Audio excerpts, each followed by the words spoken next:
विघ्नहर्ता श्री गणेशा, श्री गणेशा, श्री गणेशा। अपने खड़ग के प्रहार से तुम सभी का खंड खंड करूंगी मैं।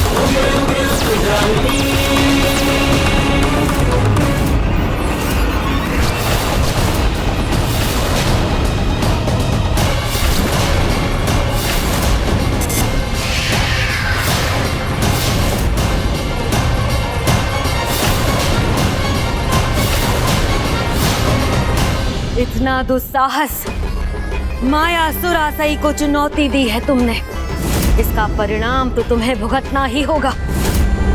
भस्म करूंगी तुम सभी को अपनी माया से।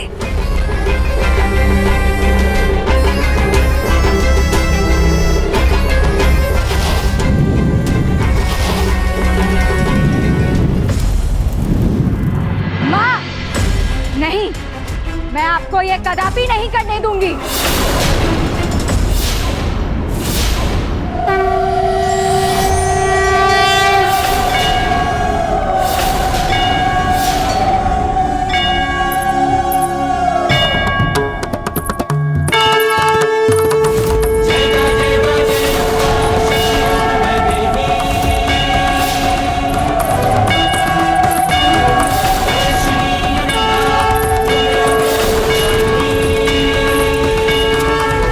मुख्य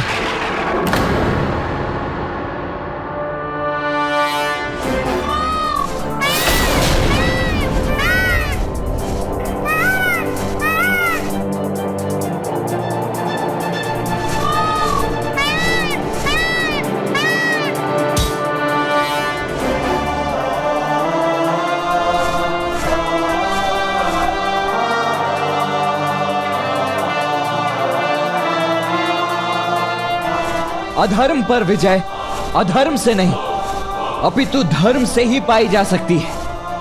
एक पुत्री होने की मर्यादा भंग मत करो, अपनी ही माता पर वार मत करो, यही धर्म है।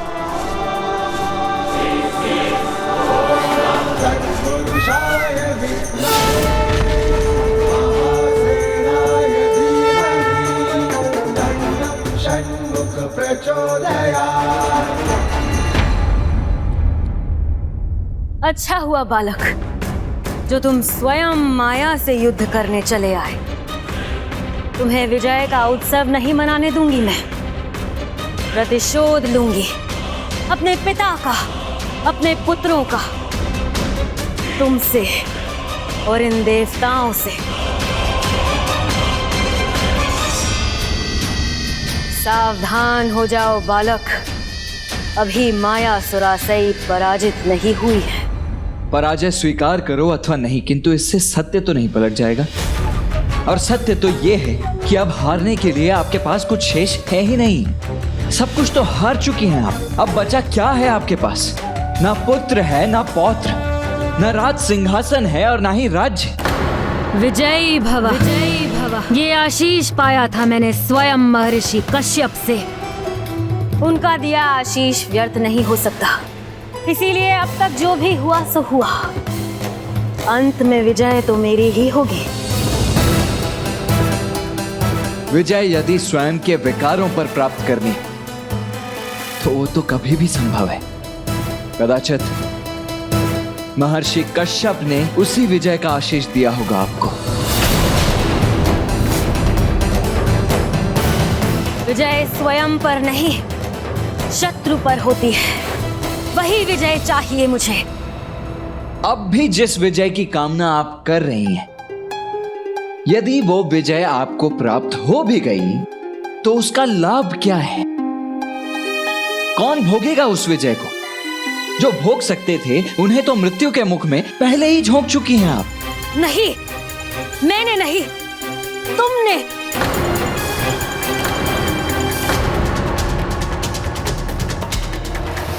अधर्म की ये जो ज्वाला आपके हृदय में सुलग रही है, यदि उसके स्थान पर आपने धर्म की ज्योति प्रज्वलित की होती, यदि उसी दिन धर्म का मार्ग अपना लिया होता जिस दिन पुत्र जयंत ने आपको धर्म का मार्ग सुझाया था, तो कदाचित आपको आज ये दिन नहीं देखना पड़ता माता सुरासई।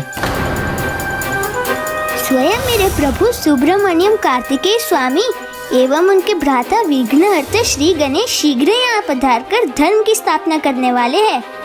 अतः त्याग दीजिए अधर्म के इस मार्ग को एवं समर्पण कर दीजिए परम ब्रह्म स्वामी कार्तिकेय के समक्ष।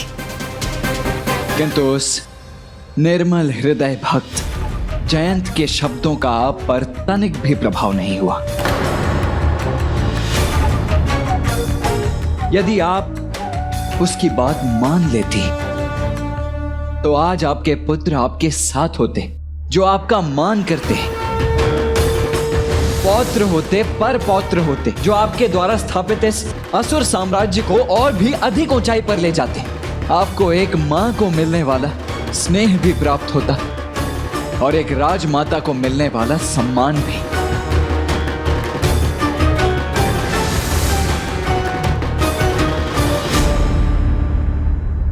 अब किसे आशीष देंगी आप? कौन करेगा आपका सम्मान? सभी को तो खो चुकी हैं आप अपने वर्चस्व की लालसा में, अपने अहंकार और अपने स्वार्थ के कारण। नहीं, मैंने जो कुछ भी किया है अपने पुत्रों के लिए ही किया है। यदि वो कुछ कह सकते तो अपने शब्दों में मेरा समर्थन ही करते। उचित है। सत्य की परीक्षा भी अभी ही हो जाएगी। यदि आपका यही विचार है तो आप स्वयं अपने पुत्रों के मुख से ही क्यों नहीं सुन लेती? उन्हीं से सुन लीजिए उनके मन के भाव।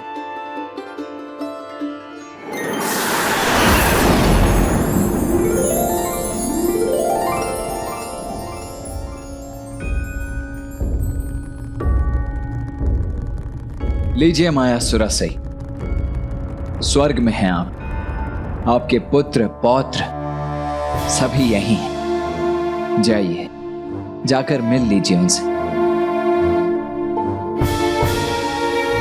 ओम नमः शिवाय।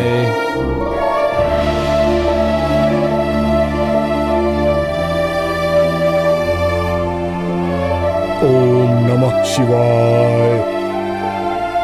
मेरा सम्मान करेंगे वो, अवश्य कहेंगे कि मैंने जो कुछ भी किया उनकी भलाई के लिए किया।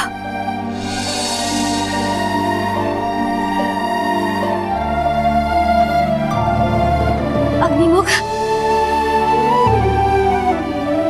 अग्निमुख। क्या हुआ देवी?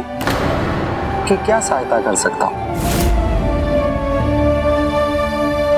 मैं तुम्हारी दादी माँ हूँ, क्या तुमने मुझे पहचाना नहीं?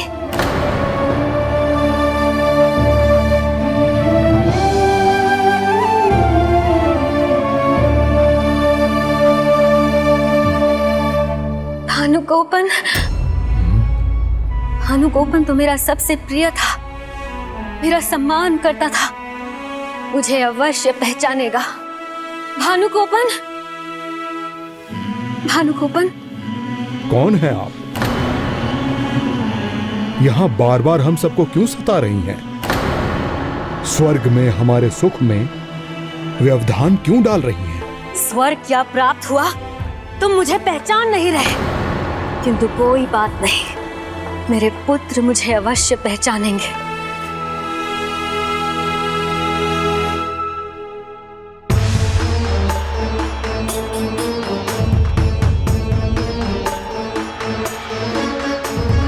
पुत्र सिंहमुख। आप किसे ढूंढ रही हैं यहाँ? और कौन है आपके पुत्र?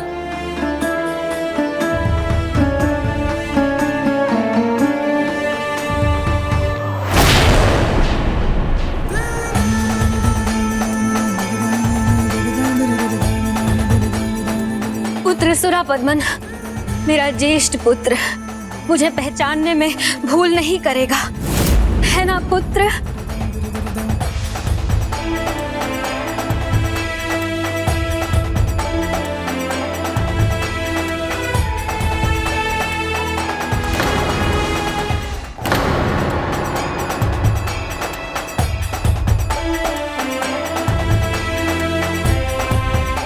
माता,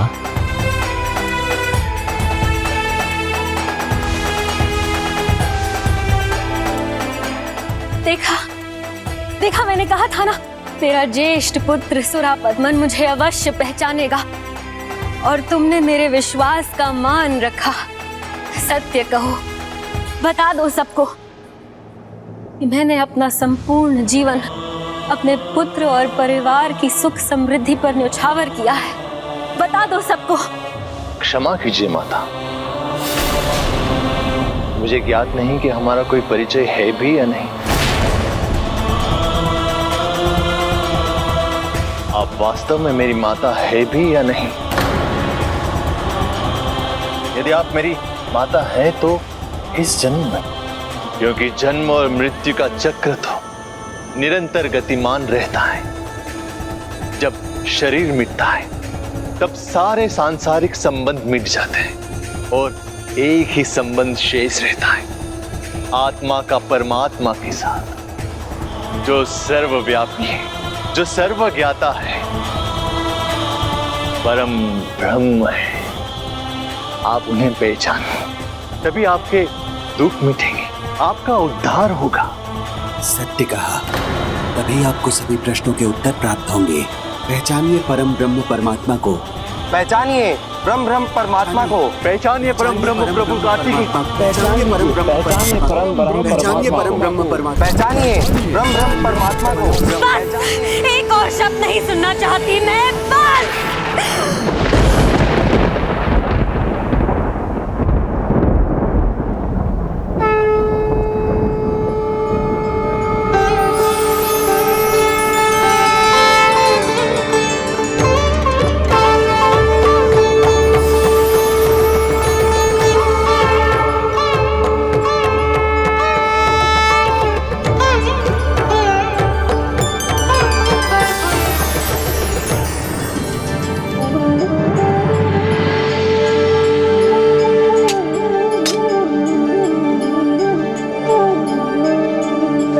पहचानिए ब्रह्म प्रभु श्री कार्तिकेय को।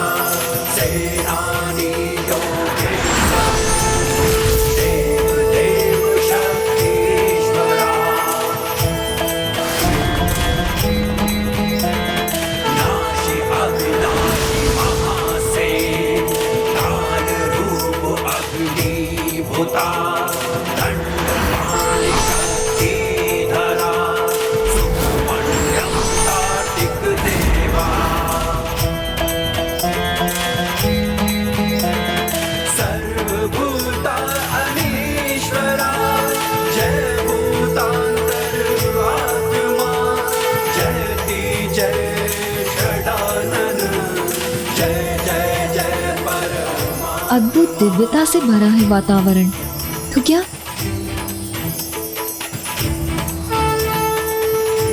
प्रभु, मेरे प्रभु।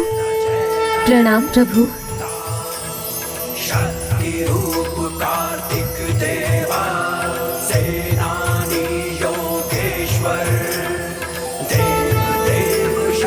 प्रभु,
क्षमा कर दीजिए प्रभु, इस धूर्त कुटिल कपटी पापिन को क्षमा कर दीजिए। अपने हट में मैंने अनेकों पाप किए और आपने मुझे अनेकों अवसर भी दिए, किंतु मैं ही आपको पहचान न सकी। अपने पुत्रों को तो खो चुकी हूँ, अब कैसे क्षमा मांगू उनसे। आप ही क्षमा कर दीजिए प्रभु, क्षमा कर दीजिए मुझे। पुरुषाय विद्महे महासेनाय धीमहि तन्नः षण्मुख प्रचोदयात्। तत्पुरुषाय विद्महे महासेनाय धीमहि तन्नः षण्मुख प्रचोदयात्।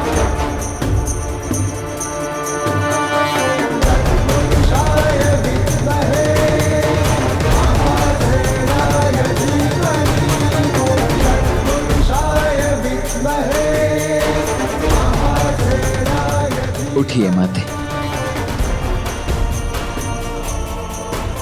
अपनी भूलों को स्वीकार कर उनका प्रायश्चित करना धर्म के मार्ग पर प्रथम पग होता है।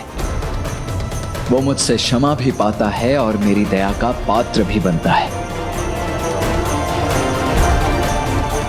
मैं आपको ये आशीष देता हूं कि आपके पुत्र सुरापद्मन के साथ युद्ध के मेरे ये 6 दिन संसार सदैव स्मरण रखेगा। ये प्रसंग स्कंद षष्ठी के नाम से जाना जाएगा और उसकी मृत्यु का यह दिन सुर संहारण के साथ धर्म स्थापना दिवस के नाम से भी जाना जाएगा। देवी, देखा आपने, महर्षि कश्यप का वरदान व्यर्थ नहीं हुआ। जिस प्रकार आज आपने अपने विकारों पर विजय पाई है, उसी प्रकार चंद्र पक्ष के कार्तिक के प्रथम दिन प्रथमई को जो भी 6 महीनों का व्रत आरंभ करेगा, वो अपने भीतर के सभी विकारों से मुक्ति पाएगा और परम ब्रह्म सुब्रमण्यम कार्तिकेय स्वामी की कृपा भी पाएगा।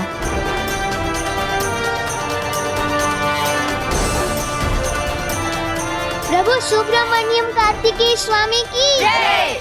प्रभु सुब्रमण्यम कार्तिकेय स्वामी की जय।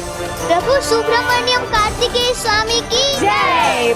सर्वथा अतुलनीय है तुम्हारी भक्ति जयंत, इसीलिए मैं तुम्हें यह आशीष देता हूं पुत्र जयंत कि स्कंद षष्ठी का ये पर्व तुम्हारी महानतम भक्ति पर्व के रूप में भी मनाया जाएगा। प्रभु, आप मुझे यहाँ से स्वयं मुक्त कराने आए। मुझे आपके दिव्य दर्शन प्रदान करने की कृपा की है। उससे अधिक मैंने कुछ पाने की कोई आशा कहाँ की थी। प्रभु कृपा आरंभ होती है तो उसकी कोई सीमा नहीं होती जयंत। अभी तो और भी कुछ शेष है। अब तो प्रभु तुम्हें तुम्हारी बहन देवी देवसेना के पास ले जाएंगे। वो हमारी प्रतीक्षा कर रही होंगी। देवसेना,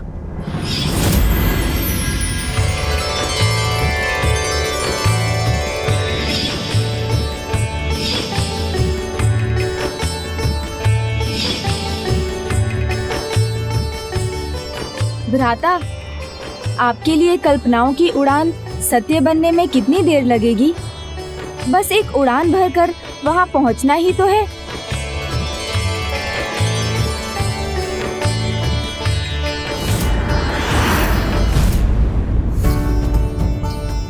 प्रभु ने अपने विश्व रूप स्वरूप के दर्शन भी दिए, अर्थात युद्ध में विजयी होकर वो अब लौट रहे हैं और किसी भी क्षण यहाँ पहुँच सकते हैं।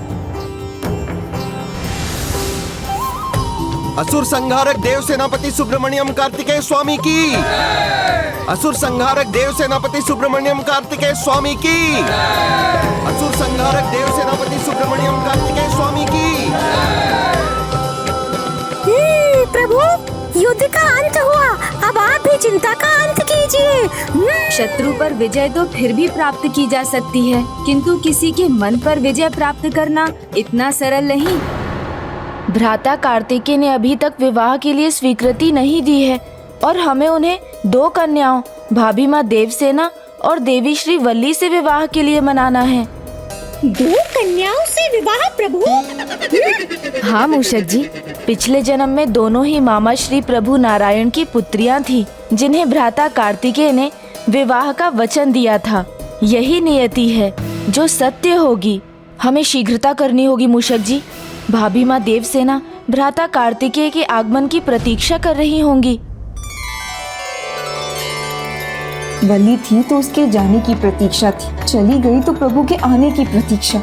मेरे जीवन की ये लंबी प्रतीक्षा अब कब समाप्त होगी प्रभु? असुर संहारक देव सेनापति सुब्रमण्यम कार्तिकेय स्वामी की। असुर संहारक देव सेनापति सुब्रमण्यम कार्तिकेय स्वामी की।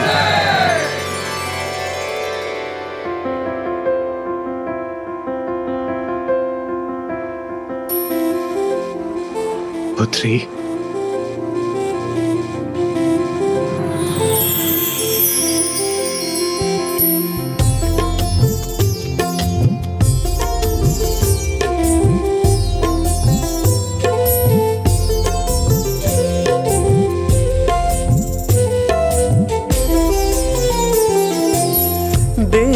नाना दीनता नाना देरे ना दीनता नाना दीनता नाना दीनता नाना देरे ना दीनता नाना दीनता नाना दीनता नाना देरे ना दीनता नाना। प्रभु, मेरे प्रभु, दीनता नाना देरे ना दीनता नाना।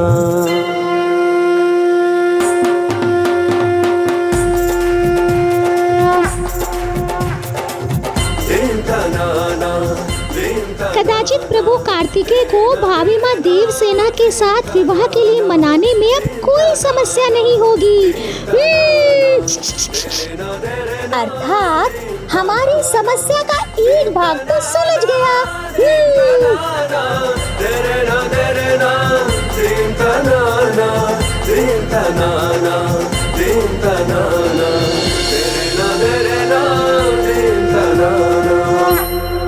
दीदी,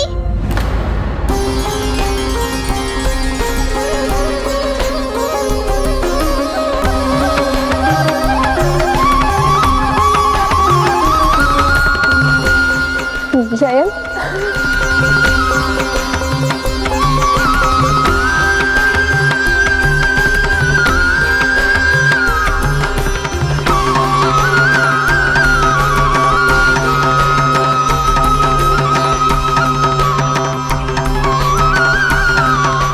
दीदी, प्रभु कार्तिकेय की कृपा से मैं सुरक्षित लौट आया। मुझे क्या था, प्रभु कार्तिकेय की जिस पर कृपा हो उसका भाग्य उससे कभी नहीं रूठ सकता।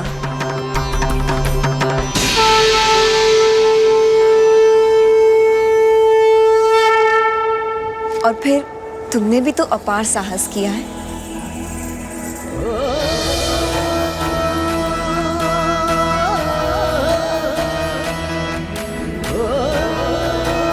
गणेश जी, इन दोनों की दृष्टि और भाव को देखकर ऐसा प्रतीत हो रहा है जैसे धरती और आकाश एक साथ आए हो, जैसे सुगंध और सुमन का एकाकार हो रहा हो।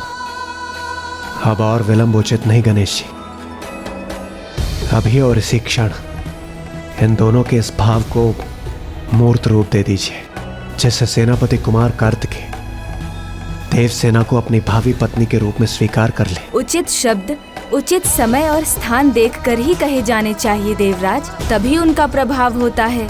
यहाँ कदाचित वो हमारे प्रस्ताव को स्वीकार ना करें, किंतु माता एवं पिताश्री के समक्ष वो उसे अस्वीकार नहीं कर सकेंगे। आप उचित कह रहे हैं गणेश जी, हमारा थोड़ी और प्रतीक्षा करना ही उचित होगा। हाँ, इसलिए अभी हमें शांत रहना चाहिए, क्योंकि वो पल अब बहुत दूर नहीं जब।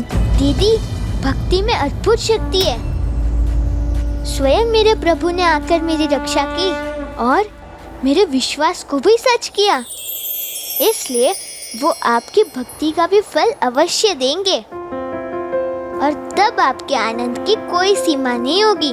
विश्वास नहीं होता तो स्वयं विघ्नहर्ता श्री गणेश जी से पूछ लीजिए। शीघ्रता करो जयंत, हमें यहाँ से निकलना होगा। शीघ्र ही वो घड़ी आने वाली है जब भ्राता कार्तिकेय का विवाह देवी देवसेना के साथ होगा। ओह, जयंत तो भ्राता के विवाह की बात छेड़ने जा रहा है। कहीं उसके इस प्रकार कहने पर भ्राता का मन पलट ना जाए। उन्होंने कहा था दीदी कि भक्ति का संबंध अब भक्ति की यात्रा पूर्ण होने पर ही स्पष्ट होगा, अर्थात कैलाश पहुंचने के बाद, जब हम सभी को पिताश्री और माता का आशीष प्राप्त होगा। तुमने सर्वथा उचित कहा गणेश। पिताश्री और माँ के आशीर्वाद के फल स्वरूप ही हम इस विजय को प्राप्त करने में सफल हुए। इसीलिए अब हमें एक भी क्षण विलंब किए बिना शीघ्र ही कैलाश की ओर प्रस्थान करना चाहिए। हाँ हाँ, उचित है, सर्वथा उचित है। हर हर महादेव, हर हर महादेव, हर हर महादेव, हर हर महादेव, हर हर महादेव, हर हर महादेव।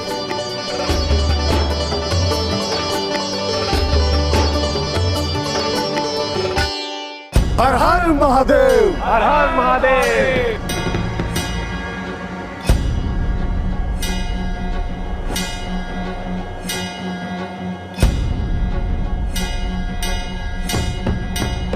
ये तो वही स्थान है जहाँ गणेश जी ने अपने वाहन मूषक जी को पाया था।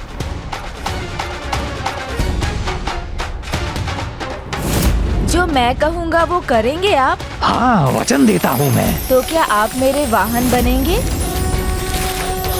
हाँ प्रभु। ये स्थान तो अत्यंत पावन है।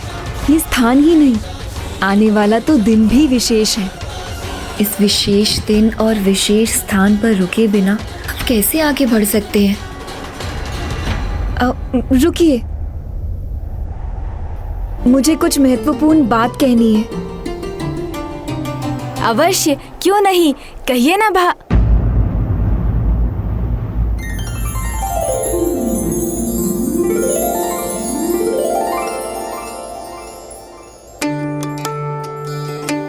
क्या हम यहाँ एक दिन और रुक सकते हैं?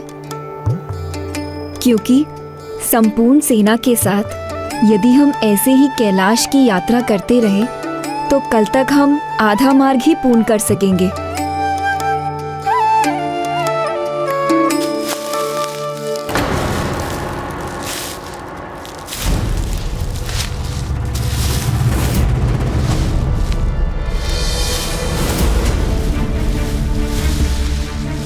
वहाँ उन झाड़ियों में कुछ है क्या?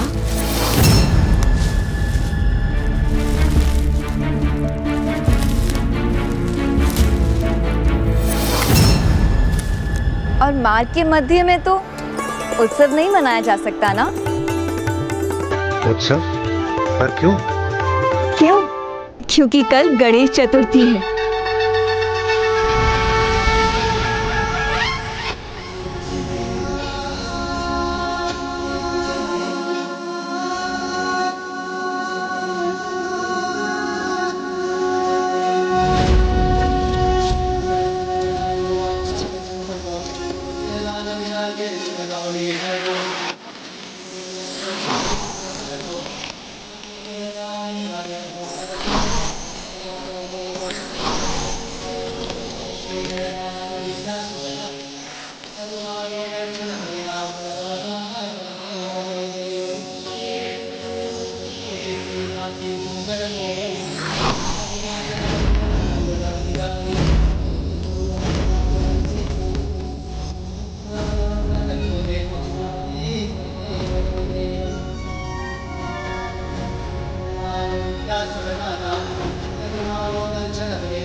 अर्थात हम सबके प्रिय माँ पार्वती नंदन गणेश जी का जन्म दिवस है, इसलिए हम सबको विघ्नहर्ता गणेश जी के जन्म का उत्सव मनाकर ही यहाँ से प्रस्थान करना चाहिए।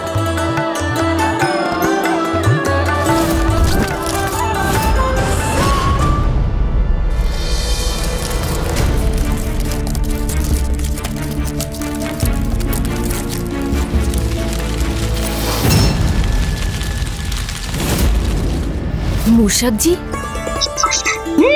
हाँ हाँ, उत्तम, अति उत्तम विचार है ये।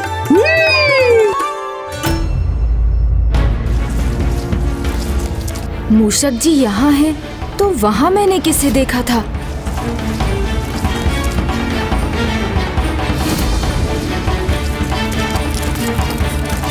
प्रतीत होता है मूषक जी पर कोई नवीन संकट आने वाला है।